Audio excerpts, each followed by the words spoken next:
Feliz día, mi nombre es Nicolás Aguilar y este es el video desarrollado para la guía de trabajo número 3, donde vamos a realizar nuestro análisis de estados financieros. Inicialmente arrancaremos analizando el análisis de porcentaje, el cual se puede establecer de dos formas, una forma vertical y una forma horizontal. Básicamente, ¿qué compone este análisis de porcentajes? En muchas ocasiones, muchos de los estados financieros que se nos presentan son difíciles de interpretar en su forma numérica. Cuando nosotros logramos establecer el análisis porcentual de este, para nosotros es más fácil identificar los ejercicios. Como pudimos identificar en el libro, nos explican claramente un ejemplo en el que de forma numérica no podemos identificar de forma fácil cuál de los dos factores es el que estamos buscando.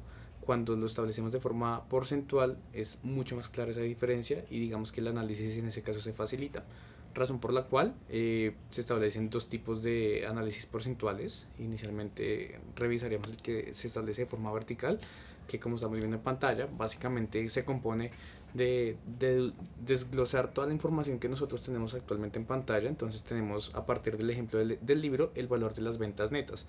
Este valor de las ventas netas de 10.200 va a representar el 100% de nuestras ventas, y a partir de este mismo vamos a determinar porcentualmente cada uno de los valores qué porcentaje maneja. Entonces esto nos va a permitir tener una vista en la que vamos a tener la información numérica y otra vista en la que la vamos a tener de forma porcentual, y que nos va a dar claridad para poder entender pues el análisis de los propios datos, ¿no? En la forma horizontal vamos a tener algo muy similar, pero vamos a tener digamos, eso se va a establecer según el tipo de análisis que nosotros queramos esclarecer. En este caso, de forma vertical, se va a establecer a partir de una diferencia entre los datos analizados para el año 2014 y los datos analizados para el 2015. La diferencia de estos nos va a dar nuestros datos porcentuales. Esto obviamente va a variar según la necesidad que nosotros tengamos al momento de analizar los datos. Ejemplo, tenemos el mismo ejemplo del valor de las ventas netas, donde tenemos 10.200 menos 11.075.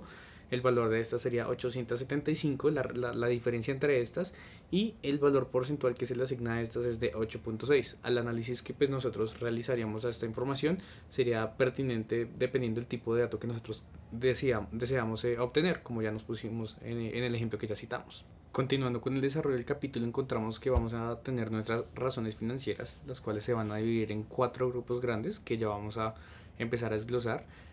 Para los datos vamos a tener los datos en pantalla, que son los mismos que estamos utilizando en el ejercicio del libro, donde nos van a presentar el total de activos circulantes y el total de pasivos de corto plazo.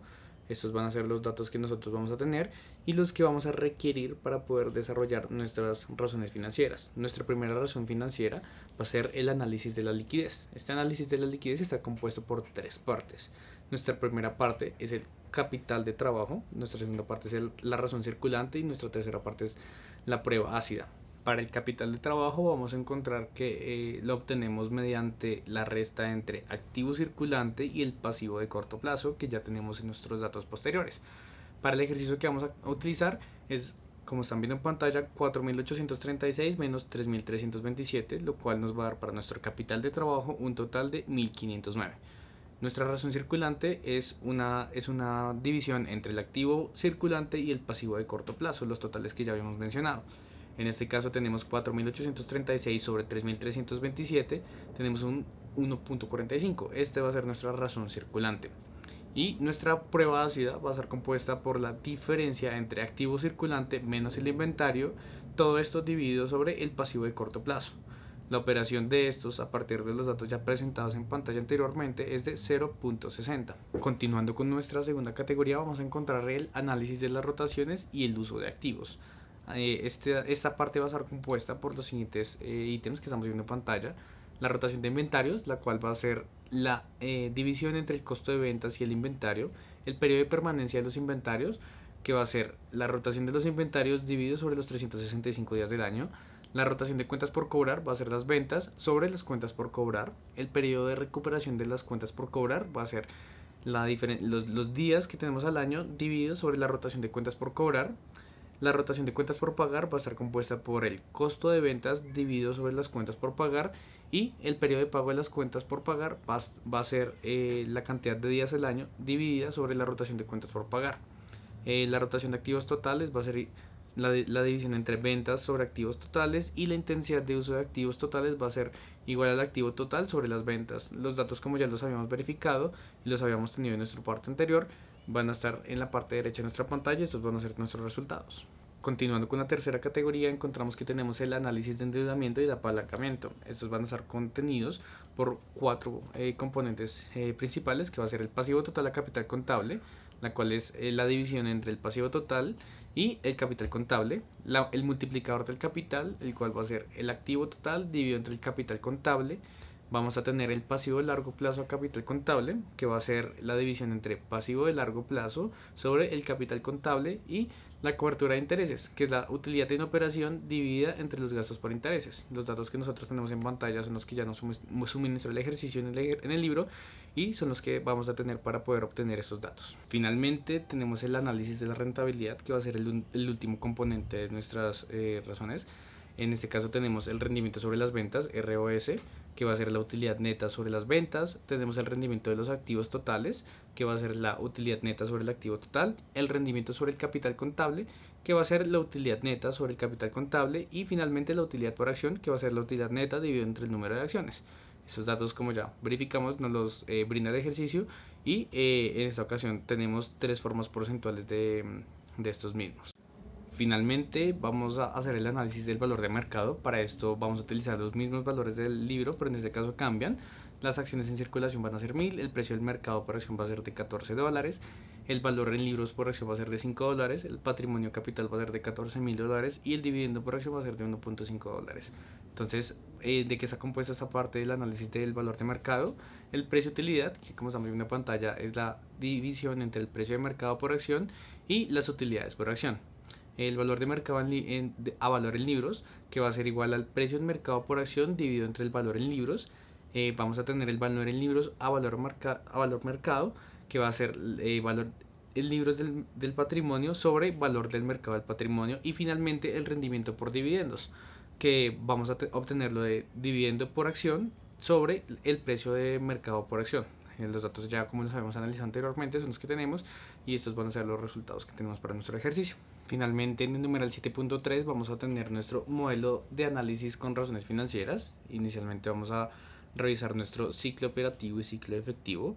Básicamente el análisis de estos busca establecer cuánto tiempo pasa la mercancía durante el ciclo productivo, y cómo es digamos, cuáles son los números que determinan digamos, si el tiempo es suficiente. Esto básicamente, a partir del análisis, nos permite determinar digamos, factores externos que pueden llegar a mejorar la operación. En este caso, para el ciclo operativo tenemos que es el periodo de permanencia de los inventarios más el periodo de recuperación de las cuentas por cobrar. En el ejercicio que estamos viendo en pantalla, y a partir de los componentes numéricos, encontramos que el periodo de permanencia de los inventarios es igual a la rotación de inventario dividido entre 365 días, el cual va a ser 121.38, y para el periodo recuperado de cuentas por cobrar va a ser de 47.66, que va a ser básicamente la división de la rotación de cuentas por cobrar entre los 365 días. La suma de estos dos nos va a dar el ciclo operativo, que va a ser de 169.04, y de igual forma vamos a obtener nuestro ciclo de efectivo, que va a ser de 121.38 más 47.66 menos nuestro periodo de pago de las cuentas por pagar, que va a ser de 125.42. En este caso, el ciclo operativo para este caso va a ser de 43.62. Continuando con el ejercicio, tenemos el modelo de DuPont, el cual va a estar compuesto por cuatro elementos principales. Esos cuatro elementos van a ser el rendimiento sobre las ventas, que va a ser las ventas sobre el activo total; la rotación de los activos totales, que va a ser el activo total sobre el capital contable; el multiplicador de capital, que va a ser la utilidad neta sobre ventas; y el rendimiento sobre el capital contable, que va a ser la utilidad neta sobre el capital contable. A partir de los valores que nos otorgan, esos van a ser los valores que nos representan. Como podemos ver, lo que es el multiplicador de capital y el ROE lo vamos a tener en una forma porcentual. Finalmente, debemos obtener nuestro análisis de valor económico agregado, en el cual vamos a determinar dos valores principales. Uno, el costo del capital invertido, el cual va a ser obtenido a partir del costo del promedio ponderado de capital multiplicado por el capital invertido. Según los datos que nosotros tenemos que generamos, tenemos que es 20.16% por 3.000. Es decir, que el costo del capital invertido va a ser de $604.8. El segundo valor que nosotros vamos a encontrar es el valor económico agregado. ¿Cómo lo encontramos? A partir de la diferencia entre la utilidad en operación después de impuestos menos el costo del capital invertido. Para estos valores que ya tenemos, como tenemos visualizados en pantalla, tenemos que son $250 menos $604.8, que es el valor del costo del capital invertido que ya habíamos encontrado, que sería igual a $354.8. Estos son los dos valores que requerimos para este tipo de ejercicios. Entonces, con esto concluimos nuestra presentación y esperamos que haya sido de su agrado.